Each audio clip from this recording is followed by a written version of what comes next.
مخصوص دائرے میں آیا تو وہ بھی خود کو مزید کسی وضاحت سے روکتے سیٹ کی پشت سے ٹیک لگا گئی تھی۔ آسٹریلیا کا یہ سفر اتنا آسان نہیں تھا، یہیں 3 جگہ اسٹے کرنا تھا تبھی منزل تک رسائی حاصل ہو پاتی تھی۔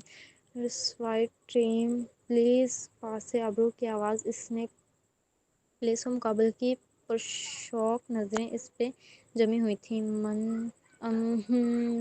میں ایک لفظ جواب دے کر وہ کچھ عجیب سا نام ہے نا من، اس نے مہنم کا بتایا ہوا نام دہرایا تو وہ مسکرائی تھی۔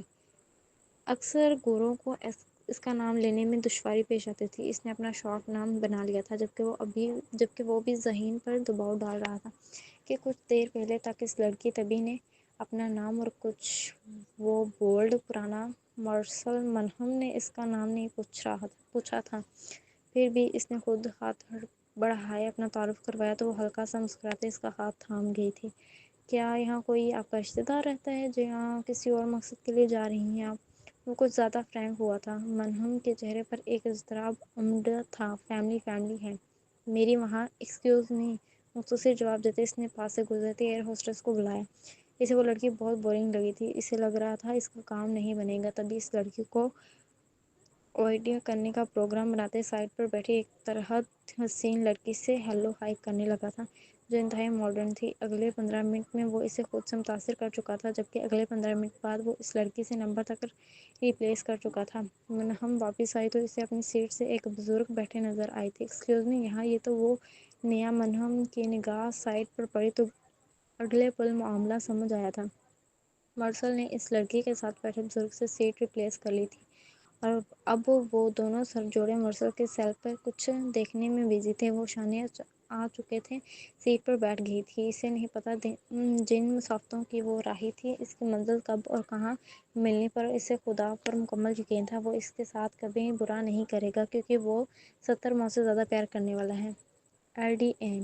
وہ شراب رب میں دھت پڑا تھا جب کوئی دھیمے قدموں سے اندر آیا، پلکیں ذرا سی وقی آنے والے کو دیکھا اور پھر سے آنکھیں منند کر لی۔ جانتا تھا وہ یہاں کیوں آئی ہے، کہیں نہ کہیں وہ اس کی ضد سے ہارنے لگا تھا۔ جب نرم غذا ہاتھوں کو اپنی شرٹ اور پھر پاکٹ پہ محسوس کیا، اس کی بے چین نظریں ادھر ادھر کچھ تلاش رہی تھیں۔ جب اس کے تکیے سے جھانکتے اینڈرائڈ سیل کو پکڑتے وہ پھر سے وہاں نامحسوس انداز میں نکل چکی تھی۔ اس کے لبوں پر ایک زہر خند مسکراہٹ آئی تھی اور اسے کمرے سے نکلتا دیکھ کر وہ پھر سے آنکھیں منند گیا۔ بیٹا دیں آصف، بیٹا دیکھو کس کا فون ہے۔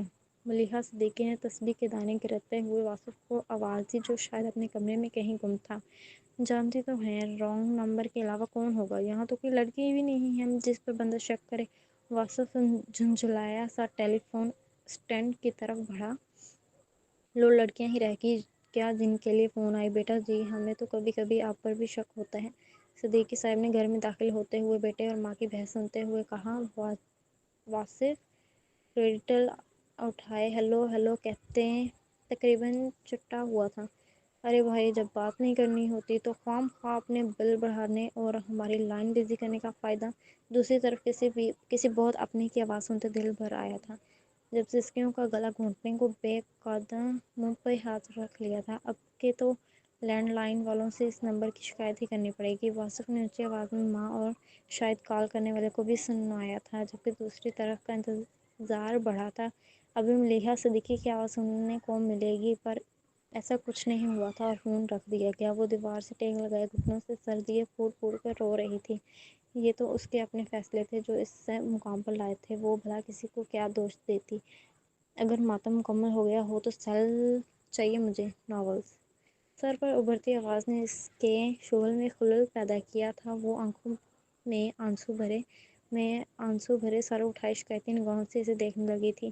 اس کی نظریں بھی اٹھی تو تھی بالمقابل کی آنکھوں کا بکھرا کاجل اسے مکمل ہوش میں لایا تھا، جیسے وہ گھنٹوں کے بیو پل اس کے سامنے بیٹھا تھا۔ تمہیں آزادی چاہیے مجھ سے، تھا ایک بار لہجہ، بکھرا انداز اور بے اعتباری کا کھیل کھیلتی نظریں اس کے وجود میں گڑی تھیں جو شاید سردی کے باوجود بھی عام سی ڈریس میں ملبوس بیٹھی تھی۔ دعا کرو مر جاؤں ورنہ میرے جیتے جی تم یہاں سے نہیں جا سکتی۔